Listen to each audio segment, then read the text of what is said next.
Hello friends आज रही कहानीटी आम पाखक आम जड़े भाई पठे तो चलतु से पठेदेवा कहानीटी को शुणा। मोर सब महिला और पुरुष मान प्रणाम। मोर ना हूँ रुद्र। बंधु मैंने आज मु आपण मानक मो जीवनर एक सत्य कथा कहवाक जाऊँगी किंतु आज मु मोर कहानी रे आपण मानक पूरा गरम करदेवी। जदि मोर किसी भूल थाए ताहले मते क्षमा करेंगे। एबे मु कहानी को आरंभ करुच्ची। बंधु मैंने मोर बयस ए 21 वर्ष। आम घरे आम 4 जन रहू, बो बापा मो बड़ भौणी और मो बड़ भौणी मो ठारू 2 वर्ष बड़। नाटी तार रिया। से एबे तार मास्टर डिग्री करुच्ची। से हॉस्टेल रे रहे। बापा सबुबले ताको काम रे बाहर रुहते। मु बीए फाइनल ईयर करुच्ची। मो बोर बयस 43 वर्ष किंतु बहुत सुंदरी और गोरी। से एबे 30 वर्ष पर देखा जाए। ताकू कौनसी अजणा मनीष देखिले कहब नाही तार एते बड़ बड़ पिला अछंती बोली। से सबुबले सालवार और कुर्तारे रहे। बंधु माने एई कथा गोटे वर्ष तलर। से दिन मोर 20तम जन्मदिन थिला। से दिन रविवार थिला। मु सकाळु उठी बोर पाद चोई प्रणाम करिली। बो मते कहिला तोते कौन गिफ्ट दरकार। मो बो को कहिली मते सबुठारु दामी और स्पेशल गिफ्ट दरकार। बो कहिला कौन दरकार कह। तोते जहाँ दरकार मु देवी से जहाँ भी हेउ। मु कहिली जहाँ भी हेउ थरे भाभी देखे। मते सबुठु दामी और स्पेशल गिफ्ट दरकार। परे आउ मना करिबो नाही। बो कहिला ना करिबि नाही। तोते कौन दरकार कह। तापरे मु कहिली मते तुमे आगो प्रमिस कर। बो कहिला ठीक अछि मु प्रमिस करूची तोते जहाँ दरकार मु देवी कह एबे कौन दरकार। मु कहिली ठीक अछि मु तुमको संध्यारे कहिबी। बो कहिला ठीक अछि। मु नुआ ड्रेस पिंधि बाहर को चलीगली। मते बापा फोन करी जन्मदिनर शुभेच्छा देले कारण से तांको काम रे बाहर थिले। तापरे मो भौणी मते फोन करी शुभेच्छा जणाइला। से भी सेदिन हॉस्टेल रे थिला। मु सांग मानक सह बुलिबा को चलीगली।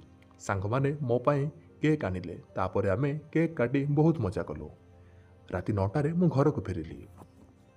बो कहिला आसीगलु केमिति थिला तो बाटी। मु कहिली बहुत भल थिला बहुत मजा करिलु। आमे सेठी बहुत मस्ती कलु। मु जेतेबेले फ्रेश होई आसिली सेतेबेले को राति 10टा बाजी थाए। बो कहिला खाइबा बाढ़ी सारलिनी आस खाइदे। आमे सांग होइकी खाइलु। खाई सारिबा परे बो कहिला एबे कह तते कौन गिफ्ट दरकार। मु कहिली बो तुमको एमिति गिफ्ट मागिबी केमिति कहिबी मु जानि पारुनी। बो कहिला कह तते जहाँ दरकार मु देबी। बो कहिली मु जणको बहुत भल पाए ता सह। बो कहिला ता सह कौन। मु कहिली मु ताको टिके ता गालरे टिके चुमा देवाकू चाहे। मु ताकू मो बाहु बंधन रे जाबुड़ धरिबाकू चाहे। बो कहिला कौन तू एकता ताकू कहिछु। मु कहिली ना केबे भी कहि नाही मते ए सब कहबा पई बहुत डर लागुची। बो कहिला किंतु से किए। बो कहिली तुमे ताकू जान। बो कहिला से किए मो नजर रे सेमिति केही नाहंती तू कहि दे। तापरे मु कहिली चल मो रूम को ता फोटो मो पाखरे अछि। बो कहिला चल देखिबा से किए। तापरे आमे दुहे मो रूम को आसीबा परे मु कहिली तुमे आखि बंद कर। बो कहिला ठीक अछि। तापरे मो बो को मो रूम रो ड्रेसिंग टेबल पाखको नै गली। कहिली एबे तुमको ताको देखिया पई नै जाउछि एबे तुमे आखि खोल। बो ता निजे को आईना रे देखिला। बो कहिला केउठी अछि से याडे चाडे देखि कहिला। मु कहिली तुम आगरे अछि। बो कहिला कौन मु। बो कथा सुनी मो छाती स्पंदन बढ़िबा को लागिला। मु कहिली हां तुमे। बो कहिला कौन तू मते गेलो करबा को चाहू ओ बाहुरे जाबुड़ धरिबा को चाहू। मु कहिली हां बो। बो रागी करी कहिला तू जानिछु तू कौन कहूछु मु तोर कौन हेबी। मु कहिली किंतु तुमे मते प्रमिस करथिलो मु चाहे चाहा भी मागिबी तुमे देबो मते। मते ए गिफ्ट दरकार मु तुमको बाहुरे धरी प्रेम करिया को चाहे। बो मते गोटे जोर रे चापुड़ा मारिला। मो रूम छाड़ी तार रूम को चली गला। से समय 11टा हितला। तापरे मु मने मने भाबिली ये कौन होइगला मु ये कौन करदेली। मो छाती स्पंदन जोर रे बढ़िबा को लागिला। गोटे घंटा पर्यंत सेमिति बसी रहिली। किछि समय परे मो रूम रो कबाट ठक ठक हैला। मु पचारिली कौन हैला। बो कहिला कबाट खोल। मु कहिली कौन कथा अछि। बो कहिला तू आगो कबाट खोल तापरे मु कहिबी। मु कबाट खोलिली। बो मो पाखको आसी कहिला देख एमिति होई परिबो नाही तू मते आउ कौन गिफ्ट माग से जेते भी महंगा हेउ मु तोते आनिकी देबी। मु भाबिली बो पुणी थरे आसीची माने ए गोटे भल मौका। तापरे मु कहिली ना बो मते एई गिफ्ट दरकार मु किछि जानि नाही तुमे जदि तुम प्रमिस भांगिया पई चाहुछ भांगी पार। तापरे मु जानि सुनी मुह को बुलेई बसी पड़िली। ବୋଉ କହିଲା ତୁ ଶେଷରେ ତୋ ଜିଦି ଛାଡ଼ିବୁ ନାହିଁ। ମୁଁ କହିଲି ନା ଜମା ନୁହେଁ, ବିଲକୁଲ ନୁହେଁ। ବୋଉ କହିଲା ଠିକ୍ ଅଛି, ତୁ ନେଇଯା ତୋ ଗିଫ୍ଟ, ମୋତେ ଗେଲ କର। ମୁଁ କହିଲି ଧନ୍ୟବାଦ ବୋଉ, ମୋ ସୁନା ବୋଉଟା। ମୁଁ ଠିଆ ହେଲି। ମୁଁ ସେହି ସମୟରେ ନାଇଟ୍ କଲର୍ର କପଡ଼ା ପିନ୍ଧିଥିଲି। ବୋଉ ସେହି ସମୟରେ ଗ୍ରୀନ୍ କଲର୍ ସୁଟ୍ ଓ ସାଲୱାର ପିନ୍ଧିଥିଲା। ମୁଁ ଠିଆ ହୋଇକି କହିଲି ତୁମେ ଏଠିକି ଆସ। ମୁଁ ତାଙ୍କର ହାତ ଧରି ଖଟ ସାମ୍ନାରେ ଥିବା କାନ୍ଥ ପାଖକୁ ନେଇ ଆସିଲି। ମୁଁ କହିଲି କ'ଣ ତୁମେ ପ୍ରସ୍ତୁତ ଅଛ ତୁମ ପୁଅଠୁ ଟିକେ ଗେଲ ନେବା ପାଇଁ? ବୋଉ କହିଲା ତୁମେ ବହୁତ ବିଚିତ୍ର ଫିଲିଂସ୍ ଅନୁଭବ ହେଉଛି ମୋ ପୁଅ ସହ ଏମିତି କରିବା ପାଇଁ। ମୁଁ କହିଲି ତୁମେ ଟିକେ ଶାନ୍ତିରେ ଠିଆ ହୁଅ। ମୁଁ ମନେ ମନେ ଭାବିଲି ଆଉ ଡେରି କରିବା ଠିକ୍ ନୁହେଁ। ମୁଁ ବୋଉ ଆଗରେ ଠିଆ ହୋଇ ଅଣ୍ଟାରେ ଗୋଟେ ଓ ହାତ ମୁଣ୍ଡରେ ଗୋଟେ ହାତ ରଖି ମୋ ଓଠକୁ ତାଙ୍କ ଓଠ ପାଖକୁ ନେଲି। ମୋର ନିଶ୍ୱାସ ଜୋରରେ ବହିବାକୁ ଲାଗିଲା। ବନ୍ଧୁମାନେ କ'ଣ କହିବି ସେତେବେଳେ ମୋ ଅବସ୍ଥା ବାର ବାଜି ଚାଲିଥିଲା। ମୁଁ ଓଠ ଉପରେ ଓଠ ରଖି ଗେଲ କରିବା ଆରମ୍ଭ କଲି। ଧୀରେ ଧୀରେ ଓଠକୁ ଖାଇବା ଆରମ୍ଭ କଲି। ଏଇଟା ମୋ ଜୀବନର ପ୍ରଥମ ଗେଲ ଥିଲା। ବହୁତ ମସ୍ତିରେ ମୁଁ ଓଠକୁ ଖାଉଥିଲି। ପାଖାପାଖି 10 ମିନିଟ୍ ପର୍ଯ୍ୟନ୍ତ ମୁଁ ଲମ୍ବା ଗେଲ କରି ଚାଲିଲି। ତାପରେ ବୋଉ ମୋ ଠାରୁ ଟିକେ ଦୂରେଇ ଯାଇ କହିଲା କ'ଣ ତୋତେ ତୋ ଗିଫ୍ଟ ମିଳିଗଲା? ମୁଁ କହିଲି ଏବେ ଆହୁରି ବାକି ଅଛି। ମନେ ଅଛି ତୁମର ମୁଁ ତୁମକୁ ବାହୁରେ ଧରିବା ପାଇଁ କହିଥିଲି। ବୋଉ କହିଲା ତୁ ବହୁତ ବଦମାସ ହେଲୁଣି। ବୋଉକୁ କିଛି ନ କହି ମୁଁ ତାକୁ ମୋ ବାହୁରେ ଧରି ନେଇ ପୁଣି ଦୁଇ ଓଠକୁ ମିଶାଇ ଦେଲି। ବୋଉର ପିଠି ଉପରେ ହାତ ବୁଲେଇଲି, ଗାଲ ଉପରେ ଗେଲ କଲି, ଜିଭକୁ ଟିକେ ଟିକେ ଖାଉଥିଲି। ମୋର ବାଡ଼ି ଏବେ ଖୁଣ୍ଟ ପରି ଠିଆ ହୋଇସାରିଥିଲା। ତାପରେ ମୁଁ ତାଙ୍କୁ ଆଗ ପଟକୁ କରି ତାଙ୍କ ବେକ ଉପରେ ଗେଲ କଲି ଆଉ ଛାତିରେ ହାତ ବୁଲେଇଲି। ଅଚାନକ ମୁଁ ତାଙ୍କ ସାଲୱାର ଉପରୁ ତାଙ୍କର ବାଳୁଆ ଗାତରେ ହାତ ବୁଲେଇଲି। ବୋଉ କହିଲା ଏ କ'ଣ କରୁଛୁ? ମୋ ସାହସ ବଢ଼ି ଯାଇଥିଲା ସେତେବେଳକୁ। ମୁଁ କହିଲି ମୁଁ ତୁମର ଗାତ ଉପରେ ହାତ ବୁଲାଉଛି। ବୋଉ କହିଲା ଏ କେମିତିକା କଥା ତୁ କହୁଛୁ? ମୁଁ କହିଲି ବୋଉ ମୁଁ ତୋତେ ଖୋଲା ଦେହରେ ଦେଖିବାକୁ ଚାହୁଁଛି। ପ୍ଲିଜ୍ ଆଜି ଥରକ ପାଇଁ ମୋତେ ଦେଇଦେ ମୋ ପୁରା ଗିଫ୍ଟ। ବୋଉ କହିଲା ଏ କ'ଣ କହୁଛୁ?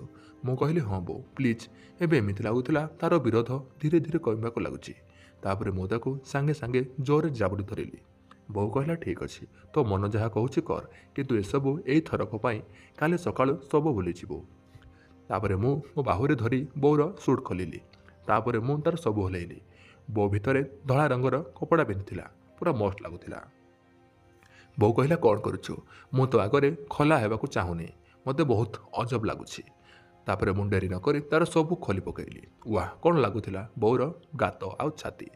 ଆଜି ମୋ ବୋଉ ମୋ ଆଗରେ କିଛି ପିନ୍ଧିନି, ପୁରା ଠିଆ ହୋଇଥିଲା। ମୁଁ ଟିକେ ଦୂରକୁ ଯାଇ ପୁରା ଶରୀରକୁ ଆଖି ପୂରାଇ ଦେଖିବାକୁ ଲାଗିଲି। ବୋଉ କହିଲା ଦେଖ ତୋ ବୋଉ କୁଲ ଏଭଳି ଦେଖି ତୋତେ କେମିତି ଲାଗୁଛି, ତୋ ଗିଫ୍ଟ ନେ। ତାର ସେଇ ଗାତ ଉପରେ ଅଳ୍ପ ଚୁଟି ଥିଲା। ମୁଁ କହିଲି ବୋଉ ଆଜି ପର୍ଯ୍ୟନ୍ତ ଏ ମୋର ସବୁଠାରୁ ଭଲ ଗିଫ୍ଟ। ବୋଉ ତୋତେ ମୋ ତରଫରୁ ବହୁତ ଧନ୍ୟବାଦ। ବୋଉ କହିଲା ଆଜି ମୁଁ ତୋର ଯାହା କରିବା କଥା କର। ତାପରେ ମୁଁ ତାର ସବୁ ଓହ୍ଲେଇ ଦେଲି।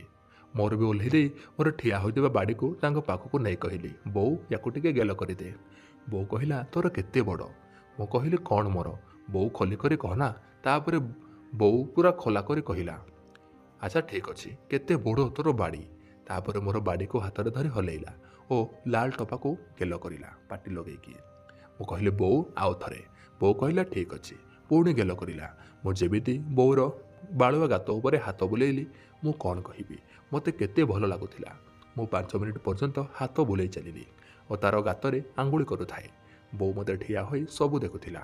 ତାପରେ ମୁଁ ବୋଉକୁ ଠିଆ କରି ବାହୁରେ ନେଇ ଗେଲ କରିବାକୁ ଲାଗିଲି।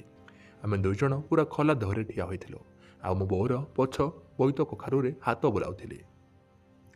ମୁଁ କହିଲି ବୋଉ ତୋର ଟିକେ ଗାତକୁ ଚାଟିବାକୁ ଦେ, ମୁଁ ଚାହୁଁଛି। ବୋଉ କହିଲା ଆଜି ତୋତେ ଯାହା କରିବାର ଅଛି କର।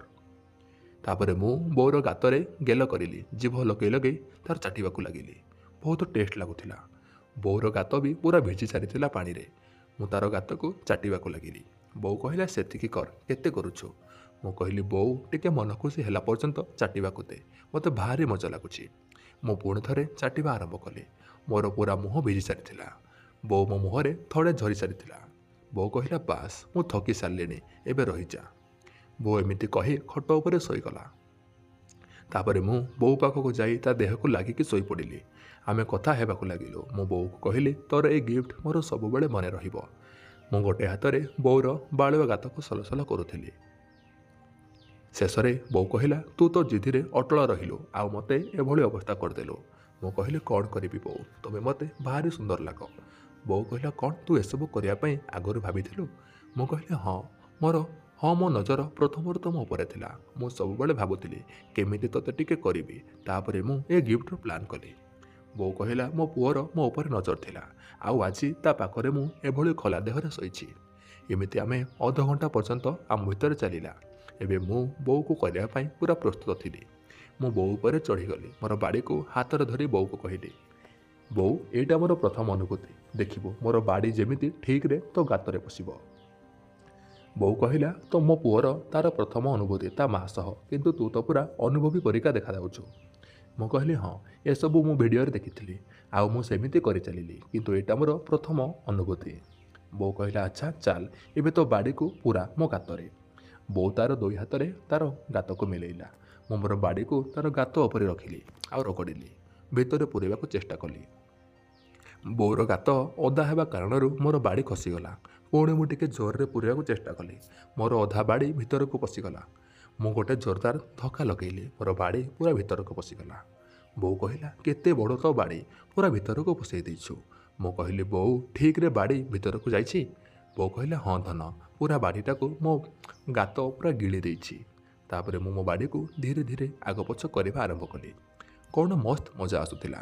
ବହୁତ ଭଲ ଭାବରେ ମୋର ବାଡ଼ି ଆଗପଛ ହେଉଥିଲା। ମୋର ନିଶ୍ୱାସ ତୀବ୍ର ହେବାକୁ ଲାଗିଲା। ବୋଉର ପୁରା ଦେହକୁ ଜୋରରେ ଧରି ମୁଁ କରି ଚାଲିଥିଲି। ବୋଉ ଆଖି ବନ୍ଦ କରି ଖୁବ୍ ମଜା ନେଉଥିଲା ଆଉ ଚିଲେଇ ଉଠୁଥିଲା। ଆମେ ଦୁଇଜଣ ମା ପୁଅ ଆମ ମଜାରେ ପୁରା ମଗ୍ନ ହୋଇଯାଇଥିଲୁ ଆଉ ଏକ ଅଲଗା ରାଜ୍ୟରେ ଥିଲୁ। ମୁଁ ଆଉ ଥରେ ଝଡ଼ି ସାରିଥିଲି। ମୁଁ 30 ମିନିଟ୍ କରିବା ପରେ ଝଡ଼ିବା ପାଇଁ ପ୍ରସ୍ତୁତ ଥିଲି। ମୁଁ ବୋଉକୁ କହିଲି ମୋର ପାଣି ବାହାରିବ। ବୋଉ ସେଠୁ କହିଲା କ'ଣ ହେଲା, ଛାଡ଼ିଦେ ସବୁ ଭିତରେ। ପୁଣି ମୁଁ ଜୋରଦାର କିଛି ଧକ୍କା ମାରିବା ପରେ ଶେଷରେ ମୁଁ ସବୁ ପାଣିକୁ ତା ଗାତରେ ଛାଡ଼ିଲି। ମୋର ବାଡ଼ି ସେମିତି ତା ଗାତ ଭିତରେ ଥାଏ। ମୁଁ ବୋଉ ଉପରେ ଶୋଇଗଲି। ବୋଉର ଗାତ ମୋ ପାଣିରେ ପୁରା ଭରି ଯାଇଥାଏ। ପାଣି ଗାତରୁ ବାହାରି ଜଙ୍ଘ କଣା ଦେଇ ବୋହି ଯାଉଥିଲା। ଆମେ ସେମିତି ଶୋଇଗଲୁ। ମୋ ନିଦ ସକାଳ 4ଟାରେ ଭାଙ୍ଗିଲା। ମୋ ପୁଅଟି ବୋଉକୁ ବାହାରେ ନେଇ ଗେଲ କରିବାକୁ ଲାଗିଲି। ବୋଉ କହିଲା କ'ଣ କରୁଛୁ, ଏବେ ଏତେ କରିଥିଲୁ। ମୁଁ ତା କଥା କିଛି ଶୁଣିଲି ନାହିଁ। ତାପରେ ଚଢ଼ିଗଲି ତା ଉପରେ। ମୋର ବାଡ଼ିକୁ ତାର ଗାତରେ ରଖିଲି। ବୋଉ ତା ହାତରେ ମୋର ବାଡ଼ିକୁ ହାତରେ ଧରି ତାର ଗାତ ଉପରେ ରଖିଲା ଏବଂ କହିଲା ଏବେ ପୁରା। ମୁଁ ଗୋଟେ ଜୋରଦାର ଧକ୍କା ଲଗାଇ ପୂରେଇ ଦେଲି ତା ଭିତରକୁ ଆଉ କରିବା ଆରମ୍ଭ କଲି। ପାଖାପାଖି ଅଧଘଣ୍ଟା କରିବା ପରେ ବୋଉ କହିଲା ଆଜି ତୁ ମୋ ଗାତର ଚଟଣି କରିସାରିଛୁ। ମୁଁ କହିଲି ବୋଉ ଏମିତି କରିବାରେ ମଜା ଆସୁଛି ନା? ଆମେ ମା ପୁଅ ପୁରା ମଜା ନେଉଥିଲୁ। ମୁଁ ଲଗାତାର 25 ମିନିଟ୍ କରିଚାଲିଲି। ଏଥର ଜଲ୍ଦି ହେବାର ନଥିଲା କାରଣ ଏଇଟା ମୋର ସେକେଣ୍ଡ ସମୟ ଥିଲା। ମୁଁ ଲଗାତାର ଧକ୍କା ମାରି ଚାଲିଥାଏ। ବୋଉ କହିଲା କେତେ ସମୟ ପର୍ଯ୍ୟନ୍ତ କରୁଛୁ? ମୁଁ ପୁରା ଥକି ଗଲିଣି, ଏବେ ଜଲ୍ଦି କର। ମୁଁ କହିଲି ମୁଁ କ'ଣ କରିବି, ମୋର ବାହାରୁ ନାହିଁ। ମୁଁ ଲଗାତାର ଧକ୍କା ମାରିବା ପରେ ମୋର 1 ଘଣ୍ଟା ପରେ ପାଣି ବାହାରିଲା। ମୁଁ କହିଲି ବୋଉ ମୋର ବାହାରିବ କହିକି ମୁଁ ମୋର ବାଡ଼ିକୁ ପୁରା ମାଡ଼ି ତା ଗାତରେ ସବୁ ରସକୁ ଛାଡ଼ିଦେଲି। ବୋଉ କହିଲା କେତେ ତାକତ ତୋର, ଏମିତି କରି ଚାଲିଛୁ ତୋ ବୋଉକୁ। ମୁଁ ସେମିତି ପୁଣି ଥରେ ମୋର ବାଡ଼ିକୁ ପୂରେଇକି ଶୋଇପଡ଼ିଲି। ଆଉ ସକାଳ 10ଟାରେ ମୋର ଆଖି ଖୋଲିଲା। ମୁଁ ପୁରା କିଛି ପିନ୍ଧିନଥାଏ।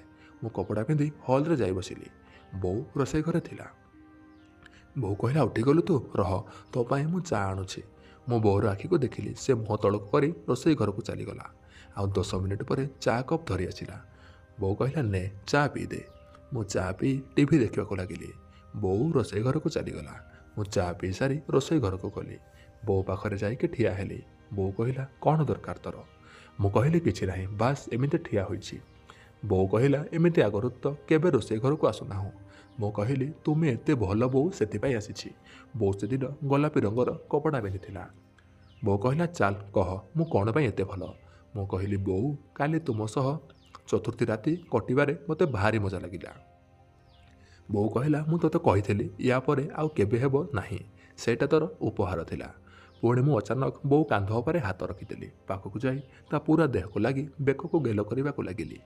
ବୋଉ କହିଲା ନା ଏସବୁ ଏବେ ନୁହେଁ। ମୁଁ କହିଲି ଏବେ ଆଉ କ'ଣ ଲାଜ ଯେ? ବୋଉ ଆମେ ମା ପୁଅ ଦୁହେଁ ଦୁହିଁଙ୍କ ଆଗରେ ପୁରା ବିନା କପଡ଼ାରେ ଶୋଇଛେ। ଏତିକି କହି ମୁଁ ମୋ କପଡ଼ାକୁ ଫଟାଫଟ ଓହ୍ଲେଇ ଦେଲି ଆଉ ବୋଉକୁ ଜାବୁଡ଼ି ଧରିଲି। ବୋଉ କହିଲା ଆଚ୍ଛା ରହିଯା ଟିକେ ମୁଁ ଗାଧୋଇ ଆସେ, ତାପରେ ତୁ ଯାହା କରିବା କଥା କରିବୁ। ତାପରେ ବୋଉ ଗାଧୋଇବା ଘରକୁ ଚାଲିଗଲା। ଆଉ 5 ମିନିଟ୍ ପରେ ମୋତେ ଗୋଟେ ଆଇଡ଼ିଆ ଆସିଲା। ମୁଁ ଗାଧୁଆ ଘର ପାଖକୁ ଯାଇ କବାଟ ଠକ୍ ଠକ୍ କଲି। ବୋଉ କହିଲା ଏବେ କ'ଣ ଦରକାର? ମୁଁ କହିଲି ବୋଉ 1 ମିନିଟ୍ ପାଇଁ କବାଟ ଖୋଲ। ବୋଉ କହିଲା ଖୋଲି ପାରିବି ନାହିଁ, ମୁଁ କିଛି ବି ପିନ୍ଧି ନାହିଁ। ମୁଁ କହିଲି କେବଳ 1 ମିନିଟ୍ ପାଇଁ। ଖୋଲ, ମୋର ତୁମ ପାଖରେ ଜରୁରୀ କାମ ଅଛି। ବୋଉ କହିଲା ରହିଯା, ମୁଁ ଖୋଲୁଛି। ବୋଉ କବାଟ ଖୋଲିଲା, ତା ମୁଣ୍ଡ ବାହାର କରି କହିଲା କ'ଣ କହ। ତାପରେ ମୁଁ କବାଟକୁ ଟାଣି ଆଣି ଭିତରକୁ ପଶିଗଲି ଆଉ କବାଟକୁ ଭିତର ପଟୁ ବନ୍ଦ କରିଦେଲି। ବୋଉ ମୋ ଆଗରେ ଗୋଲାପୀ ରଙ୍ଗର ଟାୱେଲ ପିନ୍ଧିଥିଲା। ବୋଉ କହିଲା ଭିତରକୁ କ'ଣ ପାଇଁ ଆସିଲୁ? ତତେ ମୁଁ କହିଥିଲି ମୁଁ ଏବେ ଆସୁଛି। ତାପରେ ମୁଁ କହିଲି ମୋର ଆୟତ୍ତ ହେଲା ନାହିଁ, ମୁଁ କ'ଣ କରିବି। ଏତିକି କହି ମୁଁ ବୋଉର କପଡ଼ାକୁ ଓହ୍ଲେଇଲି। ବୋଉ ମୋ ଆଗରେ କିଛି ପିନ୍ଧିନଥିଲା। ବୋଉକୁ ମୁଁ କୁଣ୍ଢେଇ ଧରି ଜୋର ଜୋର ଗେଲ କରିବାକୁ ଲାଗିଲି। ମୁଁ ସାୱାରକୁ ଚାଲୁ କରିଲି। ଆମେ ଗାଧୋଇବାକୁ ଲାଗିଲୁ। ମୁଁ ବୋଉ ଦେହରେ ସାବୁନ ଲଗେଇଲି, ପ୍ରଥମେ କାନ୍ଧରେ, ତାପରେ ତା ଛାତିରେ, ଆଉ ତାପରେ ତାର ସେଇ ବାଳୁଆ ଗାତରେ ସାବୁନ ଲଗେଇଲି। ପୁଣି ବୋଉ ମୋତେ ସାବୁନ ଲଗେଇଲା। ପୁଣି ଆମେ କଣ୍ଡାକଣ୍ଡି ହୋଇଗଲୁ। କ'ଣ ମସ୍ତ ମଜା ଲାଗୁଥିଲା। ମୁଁ ଠିଆ ହୋଇ ବୋଉର ଗାତରେ ମୋର ବାଡ଼ି ପୁରେଇବାକୁ ଚେଷ୍ଟା କଲି, କିନ୍ତୁ ମୋର ବାଡ଼ି ସାବୁନ ପାଇଁ ଖସି ଯାଉଥିଲା। ବୋଉ ଗୋଟେ ହାତରେ ତାର ବାଳୁଆ ଗାତକୁ ମେଲେଇ ଧରିଲା। ବୋଉ କହିଲା ଏବେ ପୁରେଇ ଦେ, ଆଉ ଧୀରେ ଧୀରେ ଧକ୍କା ମାର, ନଚେତ୍ ପୁଣି ଖସିକି ବାହାରକୁ ଚାଲିଯିବ।